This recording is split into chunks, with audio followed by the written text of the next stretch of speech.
Hello, and welcome to our channel. Today, we're diving into a critical issue that's shaping the future of India's digital landscape and national security. In recent years, social media has become an integral part of our lives, connecting us with friends, family, and the world at large. But there's a darker side to this digital revolution that we need to address. India, with its vast and rapidly growing internet user base, has become a prime target for unfriendly nations and malicious actors seeking to exploit social media platforms. These entities aim to spread disinformation, incite unrest, and ultimately destabilize our nation. As we face these challenges, an important question arises. Should India follow China's model and develop its own social media ecosystem? In this video, we'll explore how social media is being weaponized against India, examine the role of foreign platforms, and discuss the pros and cons of creating India-specific alternatives. So, let's dive in and unravel this complex issue. The power of social media in modern geopolitics.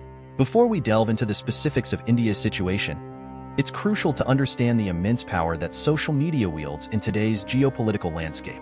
Social media platforms have become far more than just spaces for sharing personal updates and cat videos. Firstly, the global reach of these platforms is unprecedented. With billions of users worldwide, information can spread across continents in a matter of seconds. This interconnectedness has transformed how we communicate, consume news, and form opinions about the world around us. Secondly, social media enables real-time information sharing. During critical events, from natural disasters to political upheavals, social media often beats traditional news outlets in breaking stories. This immediacy can be both a blessing and a curse, as we'll soon discuss. Lastly, and perhaps most concerningly, social media's potential for manipulation and misinformation is vast. The ease with which content can be created, shared, and amplified makes these platforms ideal tools for those seeking to spread false narratives or influence public opinion. How unfriendly nations exploit social media. Now, let's focus on how unfriendly nations are exploiting social media to destabilize India. Their tactics are diverse and constantly evolving, but we can identify several key strategies. Number 1. Spreading disinformation and propaganda. Hostile actors create and disseminate false or misleading information designed to sow confusion and distrust. This can range from fake news articles to manipulated images and videos. The goal is often to undermine faith in institutions, exacerbate social divisions, or tarnish India's image internationally. Number 2. Inciting social and political unrest. By amplifying divisive issues and inflaming existing tensions, these actors aim to create chaos and instability. They might exploit sensitive topics like religious differences, caste issues, or regional disputes to turn Indians against each other. Number 3. Influencing public opinion on sensitive issues. Through coordinated campaigns, unfriendly nations attempt to shape Indian public opinion on crucial matters such as foreign policy, economic decisions, or security issues. This can involve promoting certain viewpoints while suppressing others. Number 4. Cyber espionage and data harvesting. Social media platforms are goldmines of personal data. Hostile entities can exploit this to gather intelligence, identify potential targets for manipulation, or even blackmail individuals in positions of power. Number 5. Targeted campaigns against India. We've seen numerous instances of coordinated attacks aimed specifically at India. For example, during times of border tensions, there have been surges of anti-India propaganda on social media platforms, often traced back to state-sponsored actors from neighboring countries. These tactics aren't just theoretical. We've seen real-world impacts, from influencing election outcomes to inciting violence. The 2020 Delhi riots, for instance, were partly fueled by the rapid spread of misinformation on social media platforms. The role of foreign social media platforms. A significant aspect of this issue is the dominance of Western social media platforms in India. Facebook, WhatsApp, Twitter, and YouTube have become integral to how Indians communicate and consume information. While these platforms have brought numerous benefits, they also present unique challenges in the Indian context. One major issue is content moderation and policy enforcement. These platforms often struggle to effectively moderate content in India's numerous languages and diverse cultural contexts. What might be considered harmless in one culture could be deeply offensive or inflammatory in another. This cultural disconnect can lead to the proliferation of harmful content. Moreover, the sheer volume of content generated in India overwhelms these platforms' moderation capabilities. In 2019, for instance, Facebook revealed that it had taken down over 700 pages linked to India's opposition Congress Party and 15 pages linked to a Pakistani military propaganda group. But many argue that this is just the tip of the iceberg. Data privacy is another significant concern.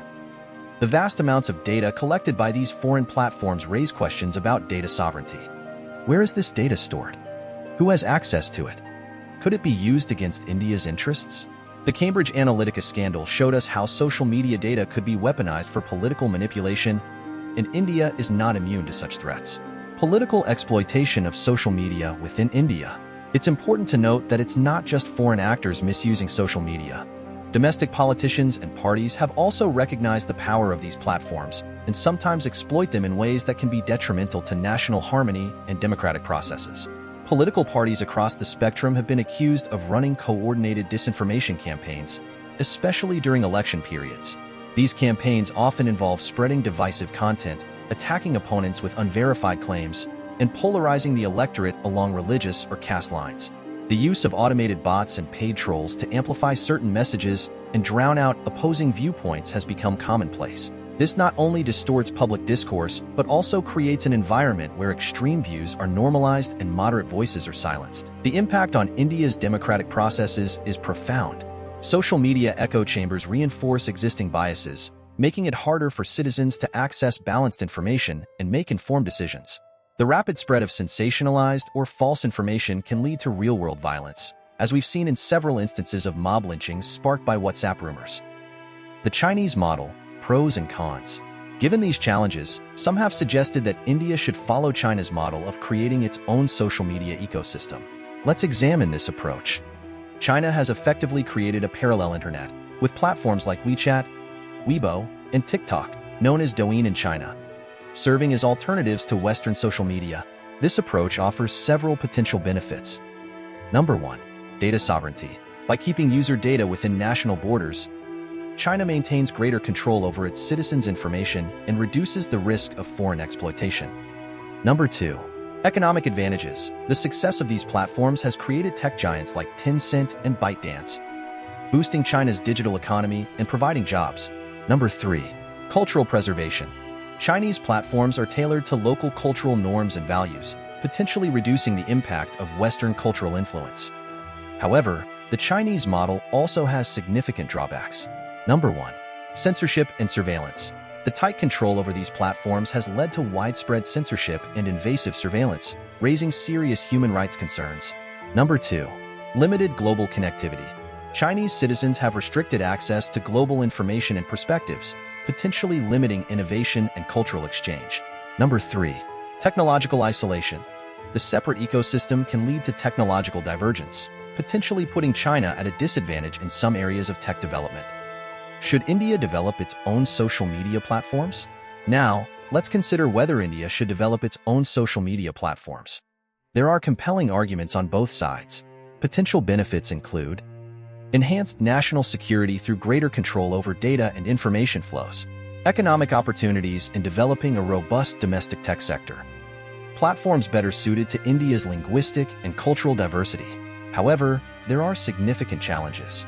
The enormous cost and technical expertise required to develop platforms that can compete with established global players. The difficulty of attracting users away from familiar, globally connected platforms. Concerns about government overreach and potential threats to freedom of expression. Moreover, India's democratic values and global aspirations make it fundamentally different from China. While protecting national interests is crucial, maintaining an open and globally connected digital environment is equally important for India's growth and soft power. Alternative approaches and best practices. Rather than completely emulating the Chinese model, India might consider a balanced approach that addresses security concerns while preserving the benefits of global connectivity. Here are some potential strategies. Number 1. Strengthening existing regulations. India can enhance its legal framework to better address issues like data protection, content moderation, and platform accountability. The proposed Personal Data Protection Bill is a step in this direction. Number 2. Promoting digital literacy. Empowering citizens with the skills to critically evaluate online information can create a more resilient society against misinformation and manipulation. Number 3. International cooperation. India can work with like-minded countries to develop international norms and standards for responsible behavior in cyberspace. Number 4. Supporting homegrown platforms. While not banning foreign platforms, India can invest in and promote the development of domestic alternatives. This creates options for users and fosters innovation. Number 5. Enhancing cybersecurity capabilities. Strengthening national cybersecurity infrastructure can help detect and counter foreign interference more effectively. Political exploitation of social media within India. To illustrate how social media can shape narratives, let's examine Dhruv Radhi, a popular Indian YouTuber and influencer.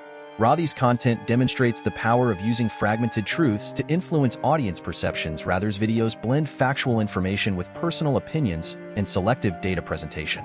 This cherry-picking technique allows him to construct seemingly objective narratives with a specific ideological slant. For example, in videos on economic issues, Radhi might present statistics supporting his viewpoint while omitting contradictory data, creating a skewed perspective. Another tactic Radhi employs is false equivalences, comparing dissimilar situations to draw questionable parallels that reinforce his arguments. This can be misleading for viewers lacking in-depth knowledge of the topics discussed. Radhi's influence is amplified by his large following across social media platforms. His polished style and use of infographics make complex issues seem easily digestible, potentially leading viewers to accept his interpretations without question. It's important to note that Radhi is just one example of a broader trend. Across the political spectrum, influencers use similar tactics to build narratives aligning with their ideological positions, underscoring the need for critical thinking and media literacy among social media users.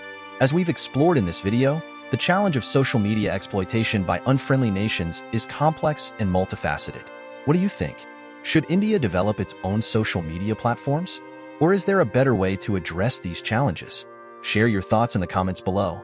And don't forget to like and subscribe for more in-depth analyses of issues shaping India's future. Thank you for watching, and until next time, stay informed and stay connected responsibly.